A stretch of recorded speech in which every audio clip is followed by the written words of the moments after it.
जलामहे सुगन्धिं पुष्पालोकमिव बन्धनात् मृत्युर्मुक्षीयमामृता। तत्पुरुषाय विद्महे महादेवाय धीमहि तन्नो रुद्रः प्रचोदयात्।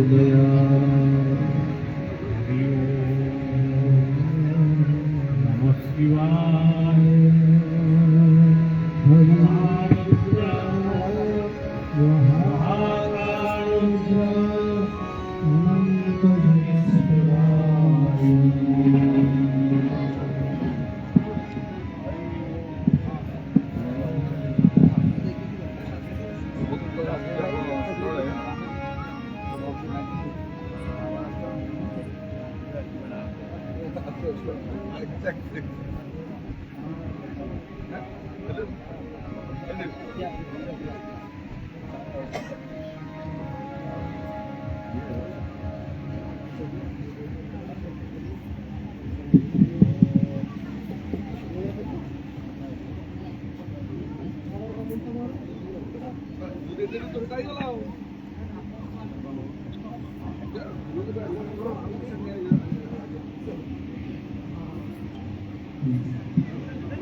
दिल्लीरा काटी जाए दिल्लीरा काटी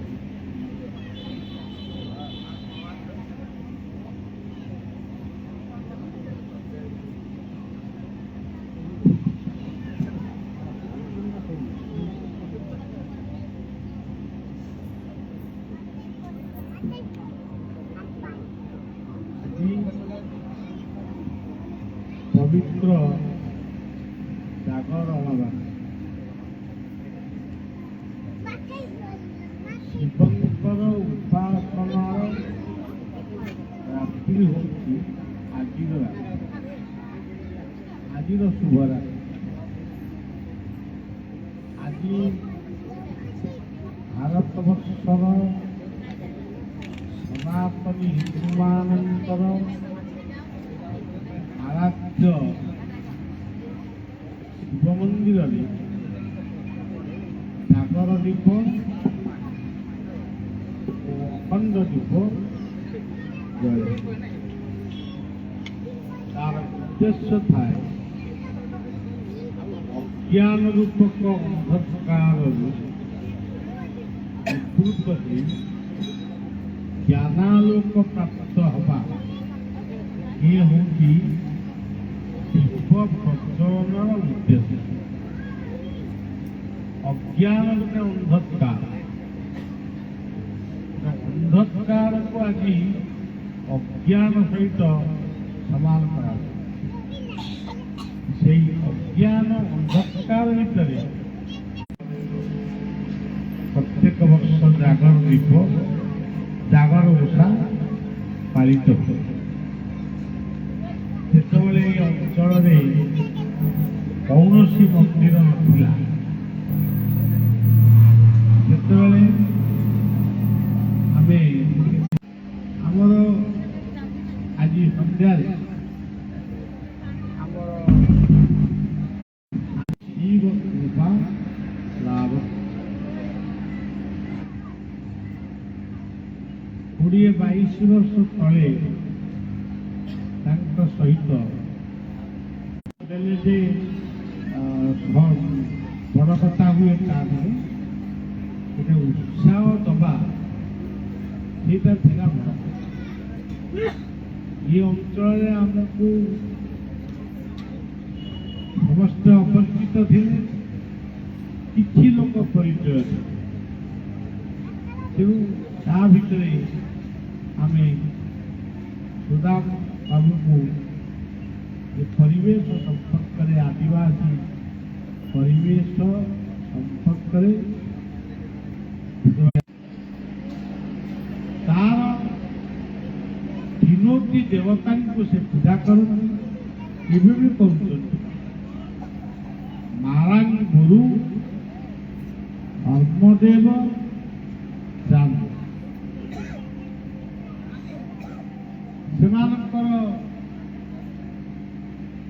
ये तीनोटी मूर्ति होती ब्रह्मा विष्णु शिव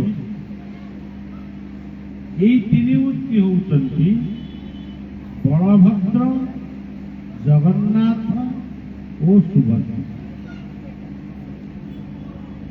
यही आरंभ होती धर्मर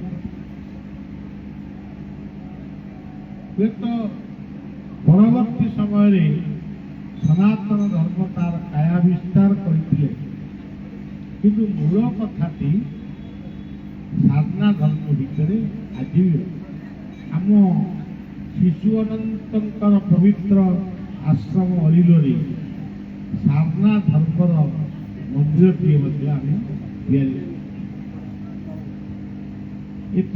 एमानंकर गोटे सुंदर पूजा होती कर्मा पूजा कर्मा पूजा कहले कौन कर्मर पूजा आपण मैंने ये सब बस ये जहाँ किसी हो किए पूर्ण बाबा किए दान कर किए अर्थदान कर किए वाक्य दान कर उत्साह दान कर ये हूँ कर्म भागवत गोटे पद अच्छी भोदेव कर्म पादे देव कर्म ठू नहीं गोटे ओडियार लोक कथा आपण मैंने जानी जेने इच्छा तेरे जाओ कर्म घनी जो भी कर्म नहीं जो माने कर्म भी धरतु आमर सुदाम बाबू सहित किसी लोक कहीं आसी कौन पे आदि पचरा जाए सी कर्म पे एरिया देखा तेणु कर्म हूँ भागवत कहले कर्म मोहर मूल बीज जेने अंकुरी उठे गीता कहले कर्मण्ये अधिकार मां फले ये जमितिया कर्म करिवो ये सेई भलिया फल पाइबो कर्म न करुवा व्यक्ति ही प्रकृत अधर्मी बा विधर्मी ओडिशा इतिहास जो मानू विधर्मी आख्या दिखाई से पाखे कर्म न कर्म यही भाव आप देखु आदिवासी मानकर कर्मा पूजा पर आउ गोटे पूजा अच्छी शाल गछ पूजा ये जो शाल वृक्ष पूजन सी कौन ताकू भी जाना पड़ो यज्ञशाला नामशाला अतिथिशाला धर्मशाला ये सबुजाक कथा से शाल पूजार व्यापक ଆମେ ଧର୍ମଶାଳା କରିଛୁ କରୁଛୁ, ଯଜ୍ଞଶାଳା କରି ଯଜ୍ଞରେ ଆହୁତି ଦଉଛୁ, ନାମ ଯଜ୍ଞ କରିବା ପାଇଁ ଗୋଟିଏ ନାମ ଘର କରୁଛୁ, କିନ୍ତୁ ଶାଳ ଜଙ୍ଗଲକୁ ଆମେ ନଷ୍ଟ କରୁଛୁ। ଶାଳ ଜଙ୍ଗଲକୁ ହେଉଛି ବନ୍ଦାଣ ପର୍ବ। ଆପଣ ଦେଖିବେ ବର ବାହାରିବ ବିବାହ ହେବା ପାଇଁ, ପ୍ରଥମେ ବନ୍ଦାପନା ହେବ। ଏଠି ଅନନ୍ତ ଯୋଗେଶ୍ୱରଙ୍କର ଚତୁଃପାର୍ଶ୍ୱରେ ପ୍ରଦୀପ ଜାଳି ଭକ୍ତମାନେ ବସିଛନ୍ତି। ପ୍ରଦୀପଟି କଣ? ଦୀପଂ ଜ୍ୟୋତି ପରଂ ବ୍ରହ୍ମ, ଦୀପଂ ଜ୍ୟୋତି ଜନାର୍ଦ୍ଦନ, ଦୀପଂ ଜ୍ୟୋତି ହରତେ ପାପ ସନ୍ଧ୍ୟା। ଆପଣମାନେ ଜାଣିଛନ୍ତି ଆମର ଓଡ଼ିଶାର ଗୋଟେ ମହାନ ପର୍ବ, ସେ ହେଉଛି ଗହ୍ମା ପୂର୍ଣ୍ଣିମା। ଗହ୍ମା ପୂର୍ଣ୍ଣିମା ଦିନ ଆମେ ଗାଈ, ବଳଦ, ଷଣ୍ଢ ଏଇମାନଙ୍କୁ ପୂଜା କରୁ, ଫୁଲ ଚନ୍ଦନ ଦେଇ ପୂଜା କରୁ, ପିଠା ପଣା ଯାହା ହେଇଥାଏ ତାକୁ ଖୁଆଇ ସନ୍ତୁଷ୍ଟ କରୁ। ଇଏ ହେଉଛି ବନ୍ଦାଣ ପର୍ବ। ଇଏ କଥାଟା ଆସିଛି ଆଦିବାସୀ ମାନଙ୍କର ବନ୍ଦାଣ ପର୍ବରୁ ଇଏ କଥାଟା ଆସିଛି। ସେମାନେ ଅଲଗା ପ୍ରକାର ପୂଜା କରନ୍ତି, କିନ୍ତୁ ତାର ମୂଳଟା ହଉଛି ମାନେ ବନ୍ଦାଣ ପର୍ବ। ଆପଣ ଦେଖିବେ ଆଦିବାସୀ ମାନଙ୍କର ଗୋଟେ ଶାସନ ଥିଲା। ଯେଉଁମାନେ କିଛି ଗାଁରେ ବା ସମାଜରେ କୁଶାସନ କରିବେ ବା ଭୁଲ କରିବେ, ତାଙ୍କୁ ଗୋଟେ ଏକ ଘରିକିଆ କରାଯିବ। ନିଆଁ ପାଣି ଅଟକ ବୋଲି ତାକୁ କୁହାଯାଏ। ନିଆଁ ପାଣି ଅଟକ କେମିତି ହବ? ଗୋଟେ ନିମ୍ବ ଗଛର ଡାଳ ତାକୁ ପୋତି ଦିଆଯିବ ତା ଘର ଦ୍ୱାର। ସେ ନିମ୍ବ ଡାଳଟି ପୋତା ହେବା ପର୍ଯ୍ୟନ୍ତ ଯେତେ କୁଣିଆ ବନ୍ଧୁ ବାନ୍ଧବ ଯିଏ ବି ଆସିବେ, ସେ ନିମ୍ବ ଗଛଟାକୁ ଦେଖିବା ମାନେ ତା ଦୁଆର ମୁହଁରୁ ସେଇଠୁ ଫେରିବେ। ସେ ଜାଣିବେ ଆକୁ ବାଛନ୍ଦ କରାଯାଇ। ତେଣୁ ସଜ୍ଜନ, ଯେତେବେଳେ ଏଇ ଭାରତ ବର୍ଷରେ ବେଦର ପ୍ରଭାବ ଯେତେବେଳେ ଥିଲା, ଆଜି ବି ଅଛି। ଶିବ ଶବ୍ଦର ଅର୍ଥ ବେଦ, ଶିବ ଶବ୍ଦର ଅର୍ଥ ଯଜ୍ଞ। ଜଗନ୍ନାଥଙ୍କ ସଂସ୍କୃତିରେ ଜଗନ୍ନାଥଙ୍କ ଦର୍ଶନରେ ଇଏ ସବୁ କଥାର କେମିତି ସାମଞ୍ଜସ୍ୟ ରହିଛି ଆପଣମାନେ ଲକ୍ଷ୍ୟ କରିବେ। ନିମ୍ବ କାଠରେ ତିଆରି ଜଗନ୍ନାଥଙ୍କ ମୂର୍ତ୍ତି, ତାକୁ କୌଣସି ଶତ୍ରୁ ଆକ୍ରମଣ କରିବ ନାହିଁ, ଏଇ ଭାବକୁ ଗଲେ ବହୁତ ସମୟ ଲାଗିବ। ସେମାନଙ୍କର ଗୋଟିଏ ପୂଜା ରହିଛି ଦାମୋଦର ପୂଜା। ସେ ଅସ୍ଥି ବିସର୍ଜନ କରନ୍ତି, ମରିଯାଇଥିବା ଲୋକକୁ ବିସର୍ଜନ କରନ୍ତି, ସେଇଦିନ କାନ୍ଦନ୍ତି। ଆମର ସନାତନ ଧର୍ମରେ ଦାମୋଦର ପୂଜା କାର୍ତ୍ତିକ ମାସରେ ପାଳିତ ହୁଏ। ଯୋଉମାନେ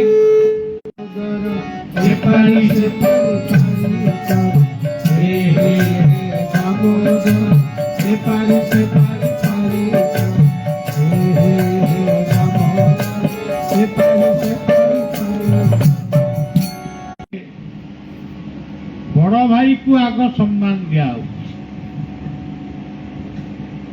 ତାପରେ ଭଉଣୀ, ତାପରେ ଜଗନ୍ନାଥ। କେମିତି ଦିଆ ହଉଛି?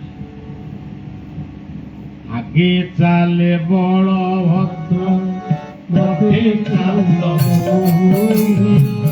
ପଛରେ ଆସେ କାଳିଆ ଗହଳ ଲଗାଇ। ଆଗେ ଚାଲେ ବଳଭଦ୍ର, ପଛେ ଚାଲ ମୋହି। ପଛରେ ସୁଦର୍ଶନ ଚକ୍ର ରଥଯାତ୍ରା ବେଳେ ସୁଦର୍ଶନ ଚକ୍ର ମା ସୁଭଦ୍ରାଙ୍କ ପାଖରେ ରହିବ।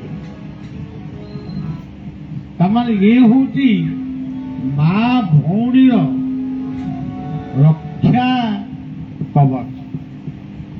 ସେ ହଉଛନ୍ତି ସୁଦର୍ଶନ। ତେଣୁ ଅନେକ କଥା ଆପଣମାନେ ହିନ୍ଦୁ ମାନେ ସିନ୍ଦୁର ପିନ୍ଧୁଛନ୍ତି ବୋଲି କୁହାଯିବ। ଆଜିକାଲି ଗୋଟେ ଫ୍ୟାସନ ଯୁଗରେ ସେ ସିନ୍ଦୁର ନାଇବା, ଇଏ କାଚ ପିନ୍ଧିବା, ଏଗୁଡାକ ସବୁ ଲୋକ ଭୁଲିଗଲେ। କିନ୍ତୁ ସିନ୍ଦୁର ନାଇବା ଉଚିତ ବୋଲି ଇଏ କଥାଟା ପ୍ରଥମ ଆଦିବାସୀ ସଂସ୍କୃତିର।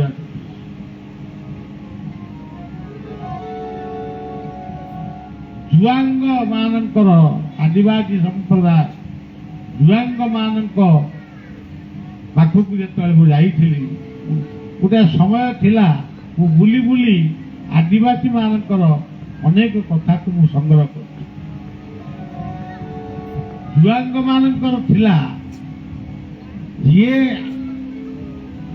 ସିନ୍ଦୁରଟି ଆଣି ଯାହା ମୁଣ୍ଡରେ ମାରିଦବ, ସିଏ ତାର ସ୍ତ୍ରୀ। ଆଜି ସେଇ ସିନ୍ଦୁରଟା ହିନ୍ଦୁର ନାରୀ ଧର୍ମରେ ସ୍ଥାନ ପାଇ, କିନ୍ତୁ ପୁରୁଣା କଥାକୁ ଆମେ ଭୁଲି ଯାଉ। ତା ଆଲୋଚନା ନାହିଁ, ଆଉ ମନେ ରଖିବ? ତାର ସିନା ଆଲୋଚନା କୋଉଠି ହେଇଥିଲେ ସିଏ ମନେ ରଖିବ? ଏଇଭଳି ଭାବରେ ସନାତନ ଧର୍ମ କହିଲେ ହବ। ତେବେ ଆଜି ସେଇ ପବିତ୍ର ଜାଗର, ଜାଗର ମାନେ ଉଜାଗର। ଗୀତାରେ ଗୋଟେ ଶ୍ଲୋକ ଅଛି, ଜାନି ସା ସର୍ବଭୂତ। ଠିକ ସେଇଭଳି ବେଦରେ କୁହାଗଲା, ତମସ୍ୱମାଂ ଜ୍ୟୋତିର୍ଗମୟ। ଏ ଅନ୍ଧକାରର ମଣିଷ, ତୁମେ ଆଲୋକର ସନ୍ଧାନ କର। ଆଉ ଗୋଟେ ଜାଗାରେ କୁହାଗଲା, ମୃତ୍ୟୁର୍ମାଂ ଅମୃତଗମୟ।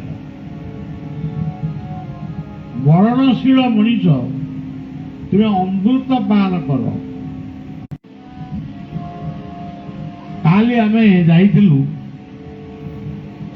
ଦେଉଳି ଗ୍ରାମରେ ଗୋଟେ ଛୋଟ ସତ୍ସଙ୍ଗ, ନା ଛୋଟ କଣ, ଗୋଟେ ସତ୍ସଙ୍ଗ କଥା ବଳିଆକୁ ସଦାରେ ନିମନ୍ତ୍ରଣ କରି ଆଶ୍ରମକୁ ସତ୍ସଙ୍ଗ ସାରିକିରି ଆଇଲୁ। ଆଇଲା ବେଳକୁ ଗୋଟେ ରାସ୍ତାରେ ଗୋଟିଏ ସ୍ତ୍ରୀ ଲୋକଟିଏ କି ପୁରୁଷ ଲୋକଟିଏ, ସିଏ ଯେଭଳି ଶୋଇଥାଏ, ଶିବ ମହାଦେବ ଶିବ, ସିଏ କିନ୍ତୁ ଅମୃତ ଖାଇନଥିଲେ, ସେ ବିଷ ଖାଇଥିଲେ। ଦେବତା ଆଉ ତେଣୁ ତାର ଦେବତା ମାନେ ବସି ଗୋଟେ କଥା ସ୍ଥିର କଲେ,